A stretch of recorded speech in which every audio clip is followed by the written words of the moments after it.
Welcome to Noon Hour Out of the Box. Welcome to Noon Hour Out of the Box. Hi guys, welcome to Noon Hour Out of the Welcome to Noon Hour Out of the Box. Welcome to Noon Hour Out of the Box.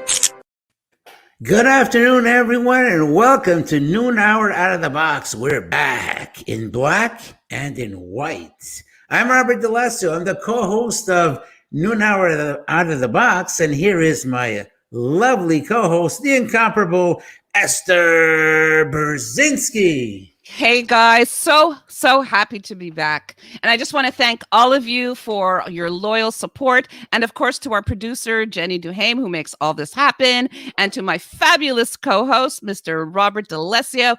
Robert, I have not seen you in 3 weeks. I missed you. How are you? It sounds as if, well, actually, it feels like it's not 3 weeks. It feels like 3 years. I missed you, Esther.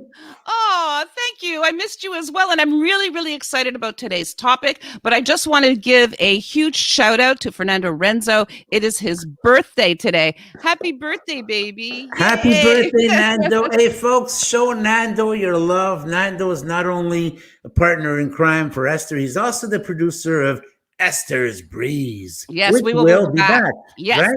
yes. In a few weeks, we will be back. But Robert, I have to tell you, I really, really kept myself busy these last 3 weeks. And I did something in kind of a spontaneous fashion. I sort of got into TikTok these last few weeks. Really? Yeah, I know. It's a little nutty. And I put out this video one morning and it just exploded. I'm going to show you what I did. Show us. Yeah, take a look at this. I'm 64 years old. Most people expect me to look like this instead of this. Yes, you can look like this at 64. What can I say? So my phone blew up. I got, yes, thank you for the birthday wishes, Jenny. And I started getting all kinds of likes and views and comments. I now have, up to now on TikTok, I have 232,000 views. I have over 1,100 comments. I have about 300 shares from this video. And one of the things that people kept saying, there was a lot of love and there were some haters. And they kept saying, oh my God, you used filters. Yes, I did use filters. But the point was to have a commentary on ageism. It wasn't so much about the filters per se, but that seemed to be an issue for some people. So in response to that, I did this. So this is me, the 64-year-old, with a filter. And this is me, the same 64-year-old without a filter. Yes. Well, that's totally amazing. You see, some people got to wear filters to go on camera and all that. I got to use filters because I got to filter out what I say because I can be saying so much about this stuff. I got to hold back a little bit here. Yes. Well, I appreciate it, but no, there's a lot to be said, Robert. And in fact, in some of the comments that I got, women were saying, I don't like to use filters because it depresses me.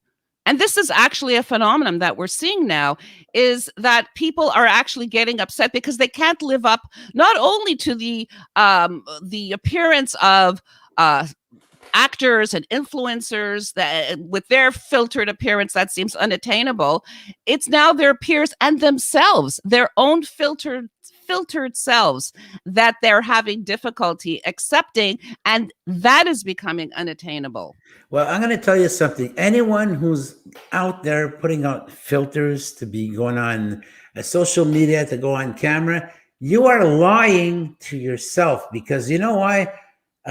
Once the show is over, the camera's off. You're going to look into that mirror. You're going to see your real self, who you are. So who are you trying to lie to anyway? And you know, what really peeves me is that when you want to go out on a date on these dating sites, these girls, I'm going to talk for myself because I'm male. It could also work either way, either male or female. But these girls, they actually make themselves to look as if there's someone else. And when you go on the date and you actually meet these people, it's like you're in total shock.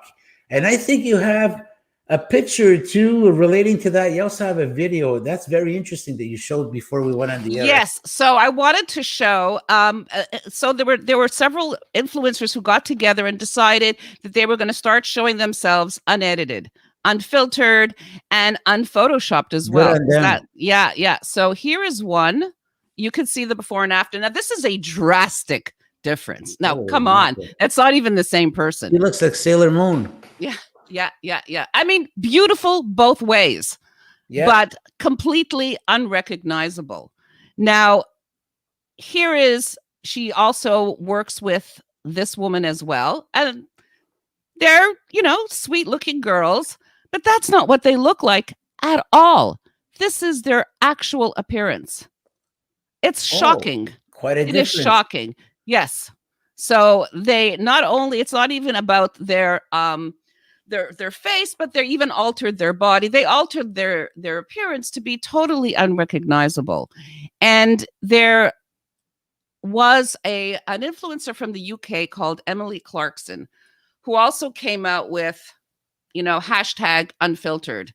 And she decided that it was enough. Enough was enough. And she was going to show everyone what everyone else is doing and how all the different apps out there can alter your face, can alter your body. So I'm going to show you a little clip of what she did. She talks very fast, folks, but what she has to say and what she shows is incredible. Folks, this girl's paid by word, so that's why she's talking so much. Video all about social media and how it isn't real and how you mustn't compare yourself to anything you see on here because it's all kind of fucked up and weird, right? These are the filters that you've seen in your Instagram story. You've probably used them. It's fine. They're sinister. I don't love them, but here we are. More dangerous, I think, is the Paris filter because it's so fucking subtle. Here's my monobrow and shoosh, it's gone. Be warned of that, okay? Then there's Facetune, something definitely to be aware of. I know we've talked about it before, but look at this, fucking displacing all my organs, recreating my bone structure as if it's nothing. Then there's this app where I can get a six-pack, I can get bigger boobies, I can get a fucking killer suntan, and I haven't even got to do anything, right? Then there's this fuckery, which kind of epitomizes all of the things that are wrong with social media at its current state. Don't mean to be negative, but let's be honest, this is a fucking nightmare. How many times have you compared yourself to someone that you've seen on the internet? Oh my God, I wish I had her skin. I wish I had her hair. I wish I had her teeth. How do you even know she's got those things? Look at this fucking app. Look at all of these fucking options available to me. I'm pressing tiny little buttons and all of a sudden, I don't look like me anymore. I can't even remember what I look like. What is that smile? Is that my smile? I don't know. All I really know is while I've been making this video, I've been sitting here looking like this. This is the only thing that's real. Love you. Oh my God. Yeah. She must have gotten paid $1,000 for that. Yeah, she is a fast talker, but she got her message across, which very much was about the fact that they're all using filters and it not only affects them psychologically, people in general, but people are actually going to their plastic surgeons now and asking them to make them look like how they look with their filtering. So, it's become quite a problem. So Jenny writes, the print world has been doing this filtering for years. The amount of complexes that an actor or print model can go through is outrageous. We're even telling our talent out there that they aren't good enough. Yes. So that's exactly how it started. So before social media, it was the cover models that were unattainable. It was the celebrities that the visuals seemed unattainable. And we all know now that they were photoshopped. We apologize for that. Yes, I do apologize for that. But she was being real. She was being real in every way, showing herself and even the language. And we do apologize for that. Well, I can go back and relate. I remember models like Cheryl Ladd.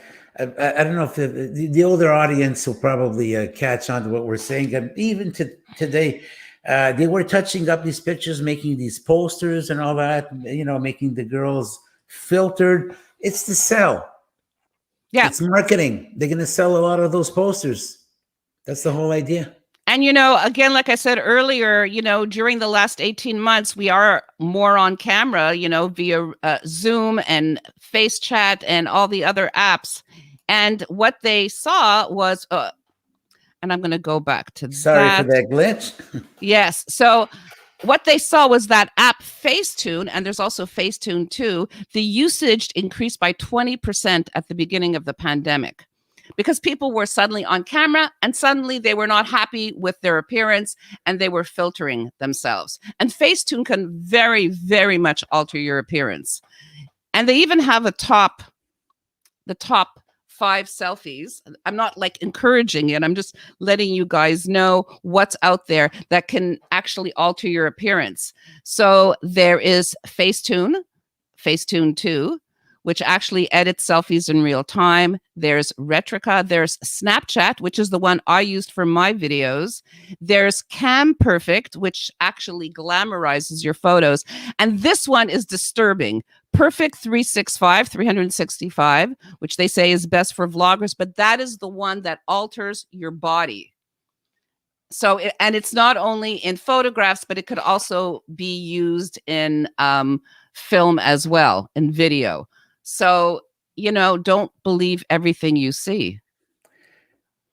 Well, Esther, even you were even saying that there's an application called, actually an application. It's a streaming service called Zoom. A lot of people are familiar with that. Of course, yeah. And there are some options in there that you can actually alter your appearance, you were saying. Yeah, they have in their preferences, you can beautify your appearance. It can smooth out your wrinkles. It can hide your blemishes. Even what I discovered on Instagram Live, that there's an option to beautify your appearance. There's a filter. There's a filter when you're going live.